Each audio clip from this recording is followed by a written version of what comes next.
it's me again. I've been thinking a lot about hope lately, and I wanted to share a little encouragement with you today. A few years ago, actually back in 2005, Mike and I went through something devastating. We lost our firstborn child, and we went through a long process of grief over that. You guys have read my blog, you know the story.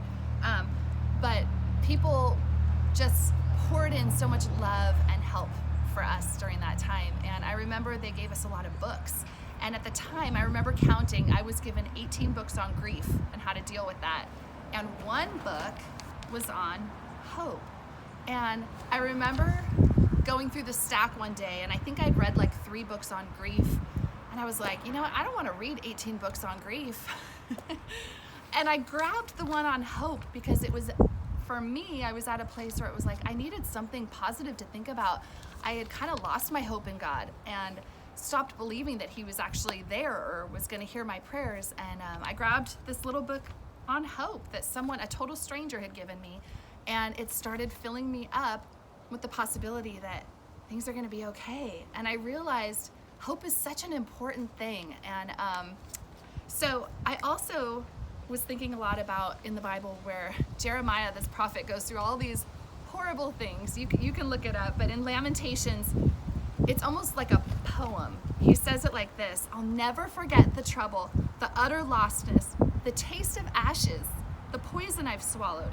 I remember it all. Oh, how well I remember the feeling of hitting the bottom. And when I had read that back in 2005, I was like, oh my gosh, this is how I feel. I feel like I've hit the bottom. But there's one thing I remember, he says. And remembering, I keep a grip on hope. And for me, that feels like a lifeline. Like if you're gripping on something, you are hanging on for dear life. And he says this: God's loyal love couldn't have run out. His merciful love couldn't have dried up. They're created new every morning. How great your faithfulness. He says, I'm sticking with God. I say it over and over. He's all I've got left. And then he goes on to say, God proves to be good to the man who passionately waits, to the woman who diligently seeks. It's a good thing to quietly hope for help from God. And I feel like in this season, going through so much scary stuff right now, that hope in God is such a huge thing. He is there, He is real, He is listening to you, He cares about the little things. And if we trust in Him and hope in Him, we're gonna see some amazing things happen. So anyway, hope, be encouraged today.